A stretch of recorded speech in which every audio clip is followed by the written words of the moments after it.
Welcome, everyone. Today is day 4, giving yourself permission to grieve.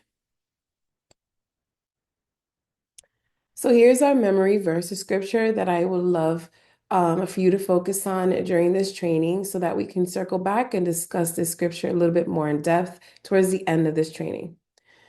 This scripture comes from Matthew 5:4.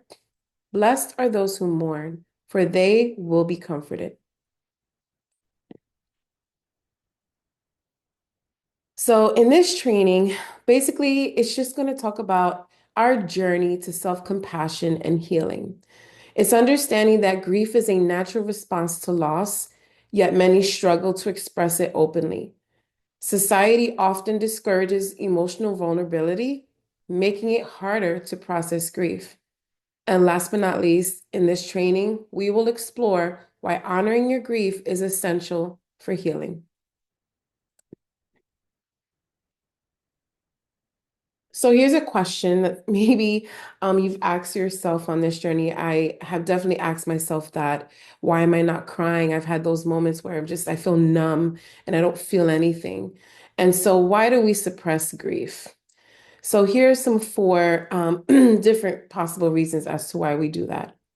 So societal pressures, the expectation to be strong or move on quickly. The second one is fear of being a burden, worrying that expressing grief will make others uncomfortable. I have felt this so much on my journey. Personal avoidance, suppressing emotions to avoid pain or stay productive. Wow, to me, this one seems to be the one that I've struggled with the most, but also what I've heard a lot of other people struggle with. Sometimes we don't mean to do it, but we do it because if we don't, we feel like we're not moving forward in the sense of, when it comes to work and paying the bills and taking care of your family. All these things are busy things, yes, things that are essential in life, but also they are a distraction to allowing yourself that moment or those moments to be able to feel those emotions that you're trying to avoid. And so personal avoidance for me is a huge factor. Sorry, a huge factor in this. And last but not least, cultural and family expectations. So, messages about how we should grieve. Now, based off of people's opinions and how they were raised, or they're just their personal beliefs as well, everyone has their opinion on how we should grieve and how people should be grieving their loss of a loved one. But honestly, our grief is our own, and grief should be dealt with, and it's something that we should be able to feel despite other people's emotions. The truth about grief, grief is not a sign of weakness. It is a reflection of love. Suppressing grief does not make it disappear. It manifests in other ways. For example, stress, fatigue, and anxiety. Honoring grief means allowing yourself to feel and process emotions without guilt or shame.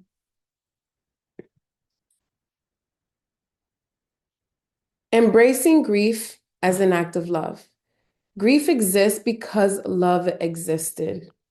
Honoring grief is a way of honoring the connection you had with what was lost.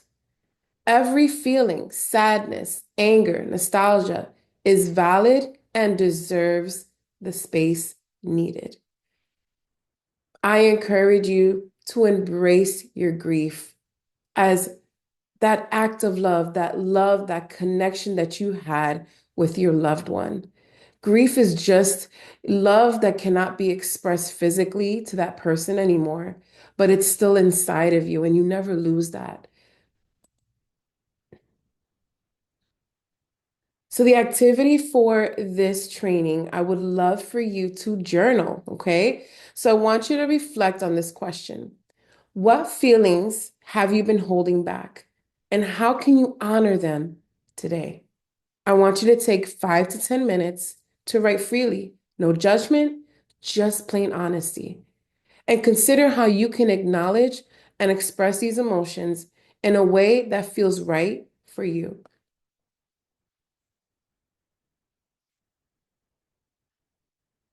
Now, I want you to be able to create your own permission statement. This is something that I have also um, made myself accountable to do. So I'm sharing this with you so that you can also take part on this. It's basically a personal affirmation that allows you to embrace your emotions. So, for examples, you can say, I give myself permission to feel sadness today, or it's okay to grieve at my own pace. Or you can say, I allow myself to miss my loved one without guilt. And when you write that permission statement, write your own and say it out loud, okay? Say it out loud to yourself so that you're confirming what you're writing down. And so here we are back at that scripture from earlier. The scripture comes from Matthew 5:4. Blessed are those who mourn, for they will be comforted. So here are three key points that come from this scripture. The first one is grief is acknowledged. This verse reminds us that mourning is not a sign of weakness, but as a natural part of life. God sees and acknowledges our pain. God allows this grief into our lives as a path, not a destination. The second point, comfort is promised. Even in the deepest sorrow, we are not alone.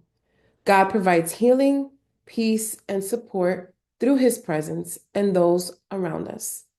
And last but not least, three, hope in the healing process. Grief is a journey, but it doesn't last forever. With time, faith, and self compassion, comfort and restoration will come. And so, this is my encouragement for you. Take this scripture, keep it in your heart, keep it in the forefront of your mind so that you can understand that your grieving journey is yours and that it is okay to have moments where you are not okay. Embrace it, feel it, and then take that pain and do something with it, whether it's journaling, going for a walk, doing something creative so that you're not just taking the pain and just allowing it to just keep you stagnant, but you're taking that pain and making something greater from it.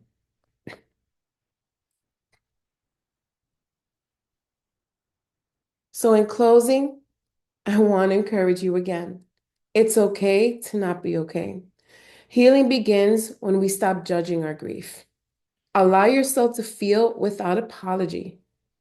Grief is a journey, not a destination. Walk through it with self compassion. And always remember, lean on your faith, this community, and the tools you've been learning. And you can also lean on me. So, the next steps, go back to the community and share one insight or takeaway from today's session. What is one small way that you can honor your grief today? Go ahead and put that in the comments so that others can also be inspired by what you have to say. And then, of course, join us for the next session, which is day 5, reflecting on your grief journey. Thank you so much for joining this session. I hope you were inspired and encouraged. Stay blessed, and I will see you next.